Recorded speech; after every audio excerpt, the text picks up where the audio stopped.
Today's tech news moves fast, but understanding it shouldn't be hard. That's why Snarful Solutions Group brings you Connecting the Dots, where we break down what's happening in tech and why it matters to you. Now, let's dive in with your hosts. Welcome to Connecting the Dots. It is Tuesday, May 13th, 2025. And we're your hosts from Snarful Solutions Group, coming to you from Sacramento, California. Yep. Hello, everyone. It's lovely here today, really bright and sunny, about 74 degrees Fahrenheit. Nice day here. Nationally, though, it's a bit more varied. Looks like heavy rain over in the mid-Atlantic. Oh, yeah. And unfortunately, still seeing critical fire weather warnings across the northern plains, upper Midwest, down into Arizona, New Mexico, and West Texas, too. So stay safe out there, folks. Definitely. And just a quick look back at the markets from yesterday's close, Tuesday the 13th. The Dow Jones ended the day at 422.48.86. Right. So today we're going to do a deep dive into, well, three of the biggest tech stories happening right now. Yeah, and kind of explore how they might actually, impact your daily life. Exactly. First up, Samsung's just launched the new Galaxy S25 Edge. Ah, yes, the Edge. And the big buzz seems to be all about the design, right? Super thin. Incredibly thin. We're typing just 5.8 millimeters thick. Wow. And it weighs only 163 grams. It's quite a contrast to some of the, heftier flagships out there. Definitely feels like they're prioritizing that slim profile. But what about the actual tech inside? Did they have to compromise? Well, it seems like they've still packed quite a bit in. You get a nice 6.7-inch dynamic AMOLED screen. Okay. It's got that adaptive refresh rate, 1 to 120 hertz, and peak brightness is 2600 nits. They're pretty bright. Yeah, that sounds good for outdoors. And the build is premium too. Titanium frame, IP68, water and dust resistant. Standard stuff there. Right. And it's got the latest Gorilla Glass, Ceramic 2 on the screen, Invictus 2 on the back. Comes in jet black, icy blue, and titanium silver. Nice color choices. What's powering it?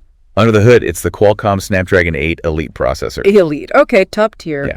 Paired with 12 gigs of RAM, and you can choose between 256 or 512 gigs of storage. Pretty generous specs. And does it have all the Samsung software features? Yep. The full Galaxy AI suite is included, and it runs One UI 7, which is based on Android 15. And the updates. Samsung's been pretty good lately. They're making a big promise here. 7 years of software updates. 7 years. Wow. Okay, that's really significant. It really is.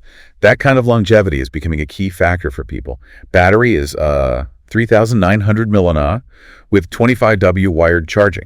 3,900. A bit smaller than some, maybe, to fit that thin design. That's likely the trade-off, yeah. And the camera setup is also, interesting because of that thinness. It's a vertical module. Okay. You get a huge 200 megapixel main camera. 200 megapixels, wow. Although reports say the sensor itself is about 18% smaller than the one in the S25 Ultra. Oh, okay. Another compromise for the thinness, perhaps? Probably. It also has a 12 megapixel wide angle and a 12 megapixel selfie camera. But here's the thing. No dedicated telephoto lens. Really? No optical zoom lens. How do they handle zoom then? They're saying the main 200 MP sensor can provide a 2x optical quality zoom. So basically a high resolution crop. Okay. We'll have to see how that actually performs in real life. It's clear they really, really wanted that thin design above all else. It seems like it. Pre-orders actually start today, May 13th. Oh, right now. Yep. And the phone will be available on May 30th. Pricing is set at $199 US or $199 UK for the 256 GB model. Okay. And $1,199 or $1,199 for the 512 GB one. And interestingly, in the UK, they're offering a Galaxy Club financing option. Financing, huh? Okay. It's funny you mentioned the focus on thinness because we saw this piece on Tom's Guide that kind of pushes back on that. Oh, yeah. What's their take? They were actually arguing for smaller phones, not just thinner ones, like bringing back something compact and easy to hold. Smaller, like a... They specifically mentioned the Samsung Galaxy Alpha. Remember that one from like 10 years ago? Vaguely, yeah. It had that metal trim, right? Kind of a departure for Samsung back then. Exactly. It had a 4.7-inch screen, which they point out, without a home button and with smaller bezels, could easily be a 5-inch screen today. Right. Screen real estate has changed. And it was praised for being easy to hold, only 0.26 inches thick and super light, just over 4 ounces.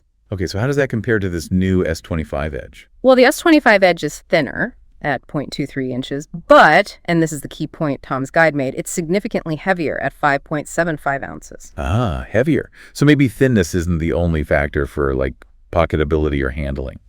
Exactly. Their argument is the Alpha's overall size made it much better for one-handed use, which is something a lot of people miss with today's bigger phones. Yeah, I can see that. Trying to reach the top corner of these massive screens. Right. And Tom's guide kind of imagines a modern Alpha give it tough glass like Victus 2, maybe that same dual camera setup as the S25 Edge, like the 200MP main and a 12MP ultra-wide. And what about the battery? The original Alphas was tiny, wasn't it?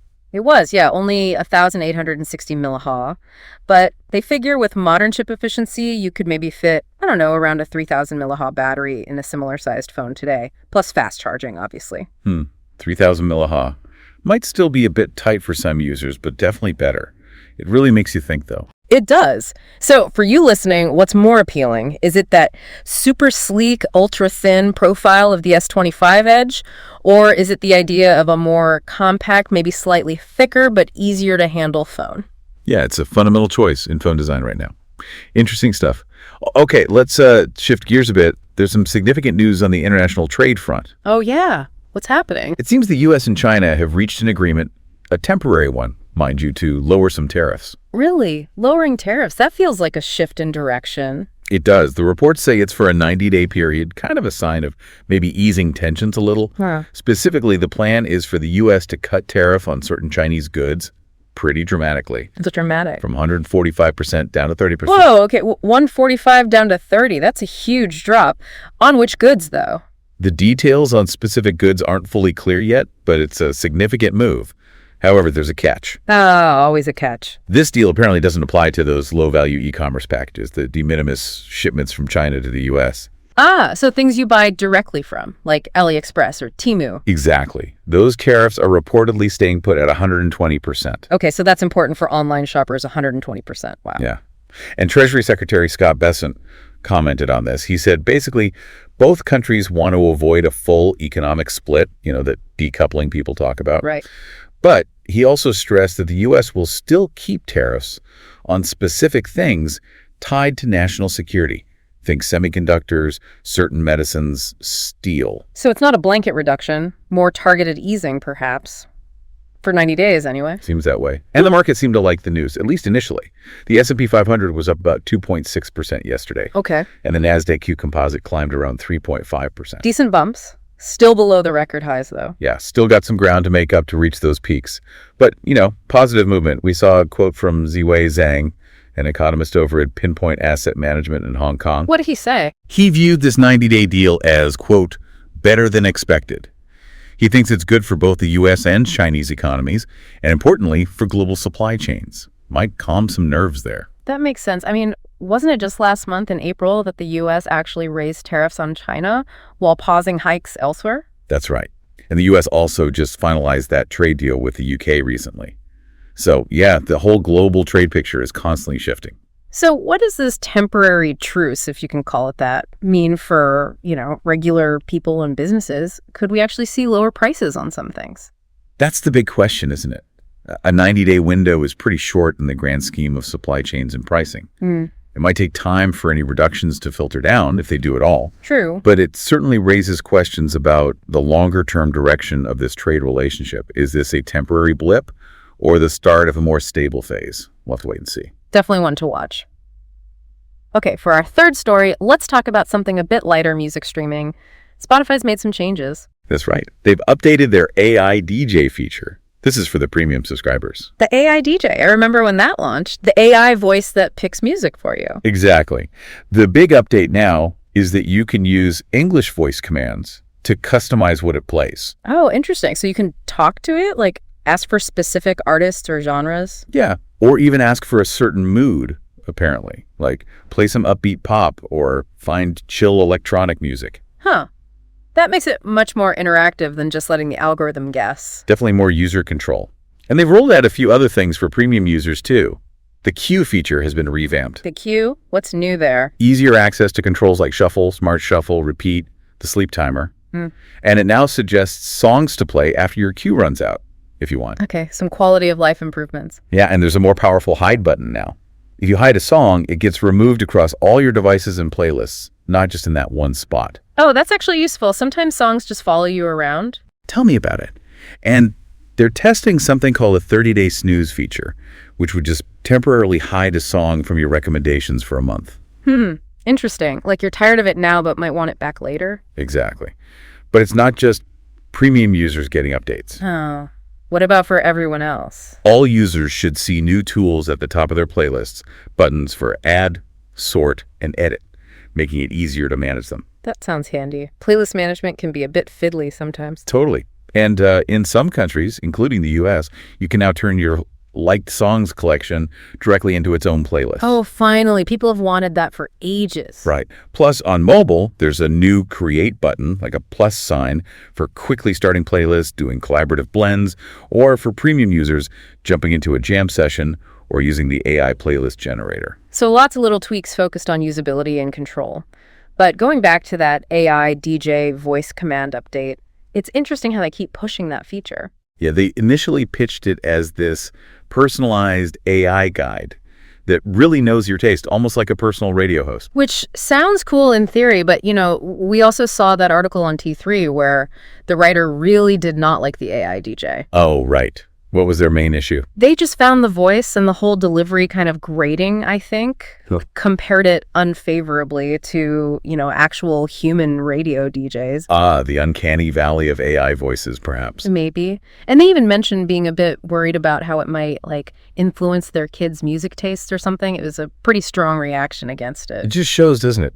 People have very different reactions to AI stepping into these creative or curated roles. Some love the personalization. And others really miss the human element or just find the AI version kind of, annoying. Exactly. So it poses a good question for you listening. Yeah. Have you actually tried the Spotify AI DJ? What do you think? Yeah. Are you using these AI music recommendation tools? And how do you feel about AI voices in general for this kind of thing?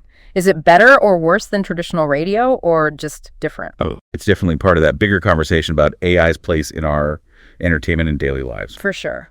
Well, that wraps up our main stories for this deep dive. Yeah, so just to quickly recap, we talked about the new Samsung Galaxy S25 Edge, focusing on that super thin design and the counter-argument for smaller, more hand-friendly phones. Right. Then we looked at that surprising temporary deal between the U.S. and China to lower some tariffs and what that might signal for trade and potentially for prices. And finally, the updates to Spotify, especially giving the AI DJ voice commands and the mixed feelings people seem to have about AI music curation. And you can see how all these things, the phones we carry, global economics, how we listen to music, they all connect and potentially change how we experience technology day to day. Absolutely. Which leads us to maybe a final thought for you to chew on. As phones keep getting thinner, like the S25 Edge, are we okay with the potential trade-offs? Like maybe slightly smaller batteries or different camera systems? And on the trade front, how might these ongoing shifts and temporary agreements between major players like the US and China ultimately impact the cost and availability of the tech products you use every single day? Lots to think about. Indeed. Well, thanks for joining us. We are here to help here at Snarful, so reach out on our website if you have any more questions. That's a wrap on today's top stories. Remember, tech doesn't have to be complicated, and we're here to help connect the dots. If you've got questions or want to learn more, visit us at snarful.com. Thanks for listening, and we'll catch you next time.